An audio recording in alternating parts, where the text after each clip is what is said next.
Au cœur de la société. Au cœur de la société est une émission préparée en synergie par les radios Inzamba, Agatekakawe, Radio RPA, Ijwi-Yawanyagihugu, ainsi que la radio-télévision Renaissance. Plus de 5% de la population burundaise sont atteints de l'hépatite B et près de 10% souffrent de l'hépatite C. Selon les chiffres du ministère de la Santé publique, cette maladie qui cause des dommages au foie, provoque des cancers et tue plus d'1 million de personnes chaque année selon l'Organisation mondiale de la santé. Comment donc reconnaître les hépatites? Quelles sont les différentes méthodes de prévention et de traitement? Les réponses à toutes ces questions, c'est dans le mini-magazine Au cœur de la société. À la présentation, vous êtes avec Bonfils Nyongere. Bienvenue.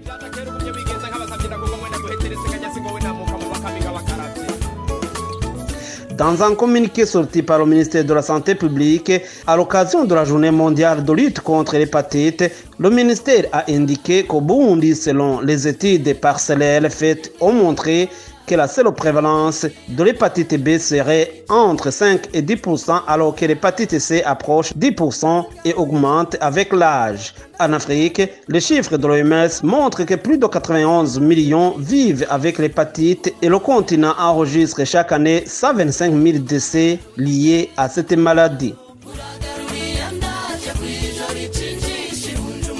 Pour bien comprendre cette maladie, sa transmission et les différentes méthodes de prévention et de traitement, la synergie des médias Radio Inzamba Agatekakawe, la radio publique africaine RPA Ijwi-Yawanyagihugu, la télévision Renaissance a approché Dr Jean-Désiré Manirakiza. Que peut-on entendre des hépatites virales? Les hépatites virales, ce sont des infections 10 fois. Les symptômes se manifestent à un stade plus ou moins avancé. Et la transmission dépend du type du virus parce qu'il y a le virus A, le virus B, le virus C, le virus D, ainsi de suite. Mais les plus fréquents, ce sont les virus de type B et C. Les gens les plus exposés, c'est en fonction de la transmission. Pour le virus de type A, il se transmet par voie orofécale. Et donc, les gens les plus exposés, ce sont les enfants.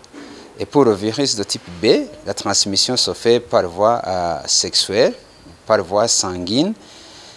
Donc les gens qui partagent les objets tranchants, les gens qui pratiquent les tatouages ou l'injection des drogues par des seringues ou des piercings dans des milieux non spécialisés.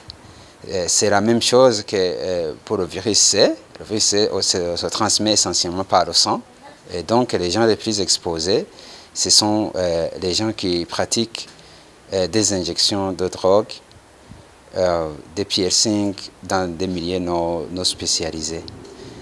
Ce qui est de la prévention et traitement, le type A, la prévention, c'est d'appliquer les mesures d'hygiène, mais aussi il y a un vaccin qui existe depuis longtemps. Et pour le virus de type B, c'est la transmission. La prévention, c'est d'appliquer une sexualité responsable, d'éviter de partager des objets tranchants, mais aussi il y a un vaccin qui est disponible. Mais pour ceux qui n'ont pas eu la chance de bénéficier du vaccin et qui sont déjà atteints, il y a des médicaments qu'on utilise pour pallier à la progression de l'hépatite virale et de ses symptômes. Donc c'est un traitement palliatif qui est disponible. Pour le virus d'hépatite C, c'est son mode de transmission, c'est par voie sanguine, donc il faut éviter de se partager les objets tranchants ou bien de pratiquer des injections partagées pour des drogues. Et jusqu'à aujourd'hui, il n'y a pas de vaccin pour l'hépatite virale C, mais il existe des médicaments efficaces. Quand on commence le traitement précocement, c'est très bon. Mais ces médicaments sont très chers dans certains pays et d'autres pays les donnent gratuitement pour aider les gens atteints.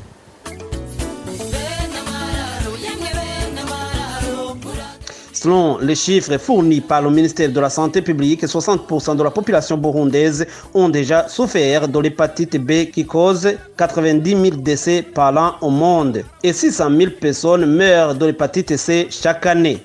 Pourtant, ces maladies ont un vaccin efficace comme vous venez de l'entendre et selon l'Organisation mondiale de la santé OMS en sigle, les tendances actuelles de l'infection se poursuivent. L'hépatite risque de tuer plus de personnes que le paludisme, la tuberculose et le VIH réunis d'ici 2040.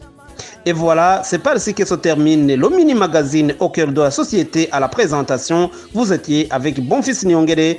Au revoir. C'était l'émission Au cœur de la société.